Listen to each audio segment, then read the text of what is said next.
Hey, across the West Coast, Davey here. Another home edition. Tonight we're going to do 3 movements, I guess you could call them. The first one is going to be rolling. We're going to work on our rotator cuff, our teres major and our teres minor, and up into our rear delt here. So first we're going to put the lacrosse ball right here in this area. You're going to have to feel around, though. It's going to be a little different every person. Then we're going to roll it up into this area. We're going to keep our hand overhead the whole time. So what is it going to feel like when you find it? Oh, you'll Pain. know. You'll know what it feels like. Once you feel something that doesn't feel good, they're in the right spot. So maybe she can get a side view so you can see it on the wall. So I'm just going to roll through there, and I already found it. It's going to feel like a little rope. That's like your teres major running down there. It's going to roll back and forth over it, up and down.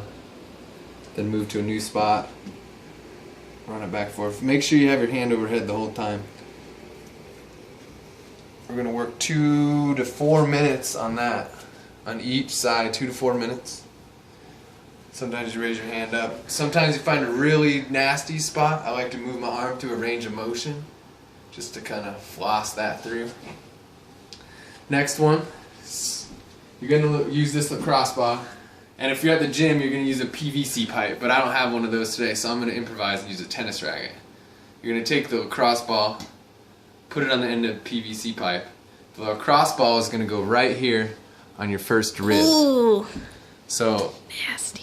So you're going to lay down, put the lacrosse ball on the end. You're setting that lacrosse ball right where I showed you, right on the first rib. Use your other hand to hold it in place.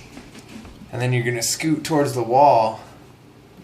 And then you're just going to move your hand and arm through range of motion. What that's going to do is drive that first rib down, and it's going to open you up so you can have a better overhead position. So there's more space in there, so it's better for your snatch, for the catch, better for your overhead squats, anything over, because we're pushing that first rib down and allowing space for your shoulder to travel overhead. So just play around with that. Move your arm up and down, side to side, do some arm circles with it. 2 minutes each side of that. Last one, a classic, but a great stretch. The couch stretch.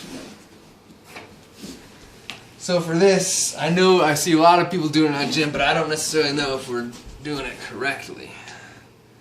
So the main objective, there's 2 parts to the couch stretch. The first one is the one I'm doing right now. The main objective is we want to drive this hip into the ground. We're trying to open up this front section here, so we're trying to drive it as close to the ground as we can. And then when we get to that end range of motion, we're going to flex the butt to just give us a little more push.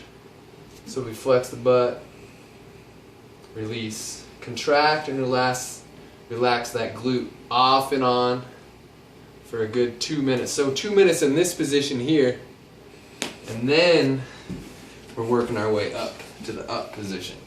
So when we're up here, we want the rib cage down. We don't want it up like this. We don't want our back broken.